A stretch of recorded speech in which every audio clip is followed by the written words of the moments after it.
Welcome back, everybody, to Niners Now. I'm your host, Brady Grustas, at Grustas Brady on X. You can follow me there. And we got some more 49ers schedule breakdowns today, talking about the toughest games for the 49ers this year.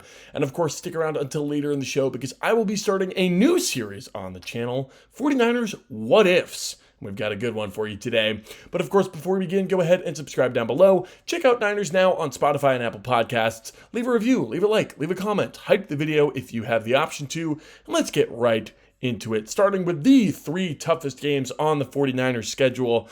It's tough. There's a bunch of games on the 49ers schedule that could be fit into this list right here, but I had to pick only three. Right, and to me, the number one choice seemed actually pretty clear, and that's week 12 versus the Seattle Seahawks, right? This is the single toughest game on the 49ers schedule, at least as of today, Monday, May 18th, right? Seattle is coming off of a week 11 bye to play this game, right? 49ers, however, are coming off of an international game in Mexico City at about 7,000 feet of elevation. So, reigning Super Bowl champs, yeah, you're playing at home, but they're coming off a bye and you're coming off of an international trip. It's going to be brutal. Either the 49ers will be going for the sweep in this game or they will be fighting to not be swept by the Seahawks. Either way, will be incredibly tough. And I think this is the single most difficult game in the regular season schedule for them. Now, at number two, I had a bunch of options for this one, but I'm actually going to go with week 1 against the LA Rams in Australia. When you think about it, they are traveling literally as far away as you can possibly go to Australia. And not only do they have to make that trip, but they also have to play one of the two best teams in the entire league. It's a massive challenge. The Rams know the 49ers very well, and vice versa, of course. But the Rams made some pretty seismic changes, notably bringing in cornerback Trent McDuffie and cornerback Jalen Watson, both of them from the Kansas City Chiefs. I think the Rams should be probably preseason favorites to win the Super Bowl, for being honest with you. They've got an incredible roster. They've got incredible coaching. They're playing across the globe. It's going to be a brutal game for the 49ers. But, week 1 gets weird. Week 1 gets weird all the time, and I think the 49ers are really going to have to lean into that in order to get the win in Australia.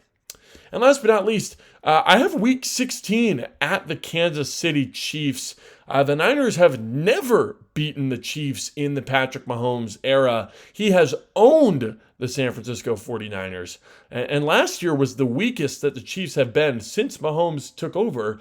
So this is a pretty big opportunity for them. Can the 49ers finally get the monkey off their backs? Do it on the road in Arrowhead? Could be a snow game. This will take place in December.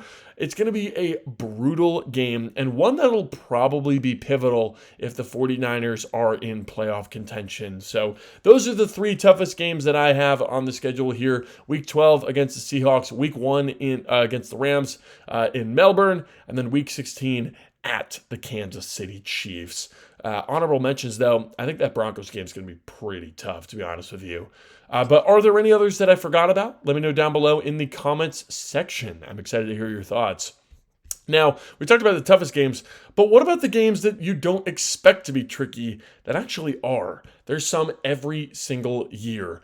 Every single week in the NFL, honestly, there is a team who is a heavy underdog that is giving the favorite a real run for their money. And oftentimes, they end up with the win, right? So I want to look at the 49ers schedule and identify some trap games. Games against teams who they should absolutely smoke, that they could end up losing for various reasons. Now, the first one, to me, is so obvious. It's week 2 against the Miami Dolphins. I mean, they're coming back from Australia in week 1. It's going to be a really tough transition time zone-wise. They're basically going to have to turn their entire body clock around. The game is at home, meaning it's going to be scorching hot in early September. The Niners will be baking under that sun. And I think it's going to be ugly, right? The Dolphins are probably widely expected to be the worst team in the NFL this year. And the last time that happened was 2020. when the Ryan Fitzpatrick Dolphins waltzed into Levi's and put up a gajillion points on them. That was the infamous Brian Allen game, if you remember that. He wore number 48, and he started at cornerback, and the Dolphins just went at him all game long. I think the 49ers absolutely should win this game, but, there are a lot of avenues for this game to get ugly. And if this game does get ugly, then I could see the Dolphins winning it. So that's trap game number one. I think that is the textbook example of a trap game. But another one that I'm interested in here is Week 13 at the New York Giants. Anytime you're talking about a road game against the Giants or the Jets, you talk about the MetLife Stadium turf. Always an issue. An absolute ACL snatcher. Stole Mykel Williams' rookie season away from him last season, and the 49ers have to go back to MetLife this year. Absolutely brutal. I mean, you never know who might go down to injury in this game. It's tough. And while I don't expect much from the Giants this year, they are sandwiched in between a Seahawks game in Week 12 and a Rams game in Week 14. So it would be very easy for the 49ers to just kind of overlook this game entirely, right? Like, you're spending all this time prepping for the Seahawks, and then you've got the Rams coming up soon, so you want to try and get ahead on the prep for that. You overlook the Giants, and maybe a key injury happens at MetLife, and all of a sudden you're losing, right? That's another textbook example of a trap game, and I think this could absolutely happen. Last, at number 3, I've got Week 7 at the Atlanta Falcons. Now, I don't expect the Falcons to be any good, but the 49ers are 1-4 in their last 5 games in Atlanta. Their last win came in 2013, over 10 years ago. And for whatever reason, Atlanta just gives them trouble on the road. I don't understand it. With 2 former Falcons coaches now on the 49ers sideline with Kyle Shanahan and Raheem Morris, will the Falcons know how to attack this team? I don't know. I mean, I guess we'll have to see. So those are the trap games that I've identified. Week 2 against the Dolphins, Week 13 against the Giants, and Week 7 against the Atlanta Falcons. I don't think there's really many more trap games. Those 3 kind of stood out to me, but if you think that there's any I forgot about, let me know down below in the comments section.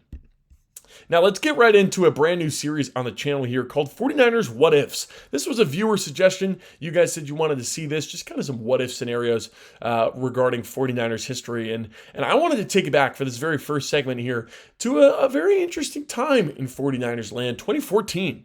The last year of the Jim Harbaugh era. Jim Harbaugh leaves the team, as does about half the starting lineup. It was a mass exodus in the 49ers roster, and one of the players that ended up leaving the 49ers was rookie linebacker Chris Borland, who retired citing real concerns about head trauma and CTE and concussions and all this stuff.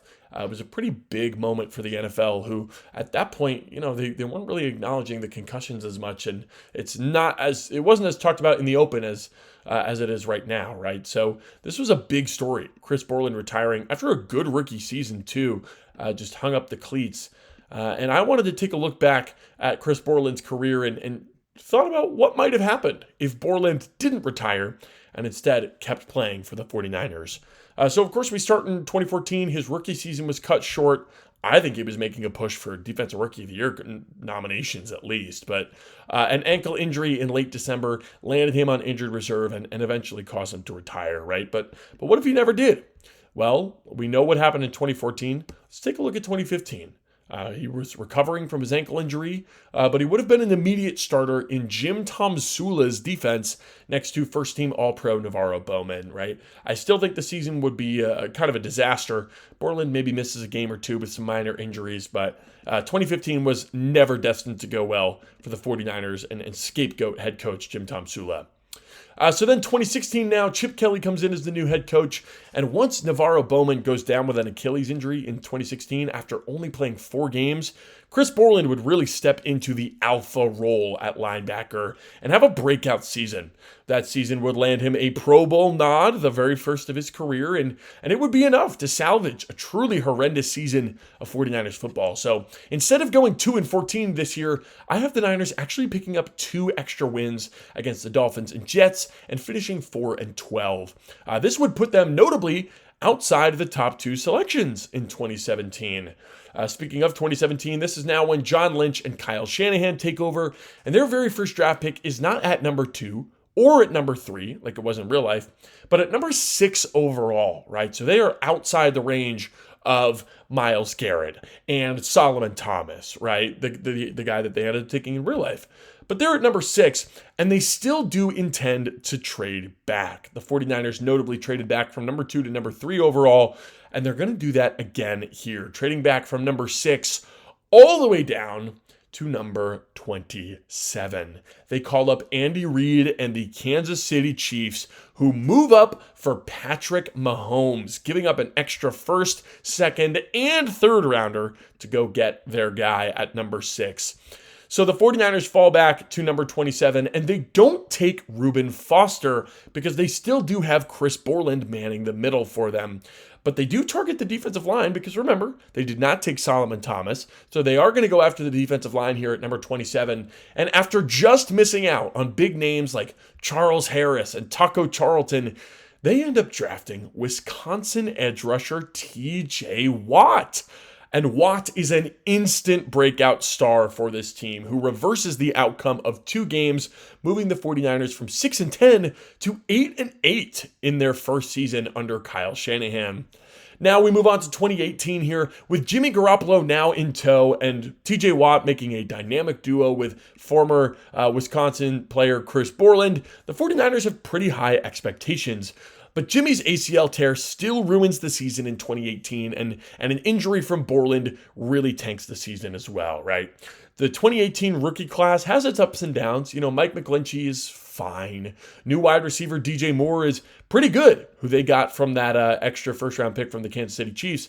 But third-round pick Fred Warner has a rocky rookie season as he is the primary starter at middle linebacker with Chris Borland injured. The Niners still go 4-12 in 2018, which sets them up with the second overall pick in 2019, just like real life. At number 2 overall, the Niners do still take Nick Bosa, pairing him with TJ Watt, Eric Armstead, and DeForest Buckner. That is a wild defensive line. The rest of the picks in that class are the same. They bring in Deebo Samuel. They bring in Drake Greenlaw, who has a pretty similar struggle to get on the field with Fred Warner and the now 3-time Pro Bowler Chris Borland in front of him. The Niners do make the Super Bowl still in 2019 as the 1 seed, but despite a dominant defense, the Niners are not able to beat the Kansas City Chiefs. They do send the game to overtime, but it is not enough, and the Chiefs win it. However, the COVID-19 Super Bowl hangover in 2020 hits hard. The year is a total train wreck, and Chris Borland would end up retiring in 2020 after a particularly nasty concussion ends his season. So that is the career of Chris Borland from 2014 all the way down to 2020 there. I think he would have bridged the gap between Harbaugh football and Shanahan football with the 49ers, and I think he could have had a pretty seismic change in what the 49ers did in the 2017 draft. But what do you think? Do you think Borland would have had more than 3 Pro Bowls? Let me know down below in the comments section. And of course, speaking of the comments section, it's time for my favorite segment of every video where I go over some of your comments, give my thoughts and opinions. Thank you to everybody who reads the comments and leaves the comments. I read every single one, even the ones that are not featured. If you'd like to be featured, all you got to do is leave a comment. The more you leave, the more likely you are to be featured. Special thank you to the 3 commenters, including our first one here, Robert, who says, I heard the Commanders are interested in Stefon Diggs. This would be a lot safer choice than BA. I really hope this goes bad for him. I classify him with Devondre Campbell. Both turn their backs on the team. Also, the schedule will work itself out for the most part. We just have to put the right people on the field. Man, I have not heard this Stefon Diggs rumor, but Terry McLaurin, Antonio Williams, Stefon Diggs, that is a nice receiver room. But if I had to guess, I'd say Jaden Daniels is really probably pushing for his guy, Brandon Ayuk. Next comment now from Paul.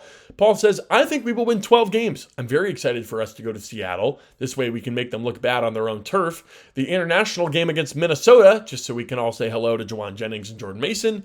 And the game against Denver for many reasons. My sister-in-law's favorite team. And so Dre Greenlaw can show them what they missed out on when they cut him. And of course, so that Dre can put some hits on those guys. I agree. These are going to be 3 fun games. Absolutely. Lots of fun revenge games on this schedule. You've got Dre Greenlaw Harbaugh, right? You've got Jawan Jennings and Jordan Mason on the other side. You've also got some coaching revenge games, which I'm pretty excited for. Obviously, Raheem Morris with the Falcons, Clint Kubiak with the Raiders, Robert Saleh with the Titans, Jim Harbaugh and Mike McDaniel with the Chargers. Should be some pretty fun storylines and some pretty fun matchups throughout. Last comment now from Hakeem. Same record as last year, 12-5. I could totally see it, Hakeem, totally. It does kind of feel crazy to say that this schedule ends up giving the same result as last year's schedule, which was like touted as the worst schedule ever, like just historically easy schedule, and now all of a sudden the Niners are getting the same amount of wins. It feels kind of weird to say that, but I could see it for sure, and it seems actually fairly likely, in all honesty. So that's all for today's episode, folks. How do you feel about the 49ers schedule? And what do you think would have happened with Chris Borland's career? Do you like the What If series? Let me know down below in the comments. Let me know if you enjoyed this episode. Leave a comment, leave a like, leave a review on Spotify and Apple Podcasts. And let me know if there's any topics that you would like to see me cover. Any what-if scenarios that you want me to take a look at with the 49ers, I'd be happy to do so. Leave them down below. Thank you all for watching and subscribe for 49ers content 5 days a week. I'm Brady Grustas, @Brady on X. This has been Niners Now, and I will see you tomorrow.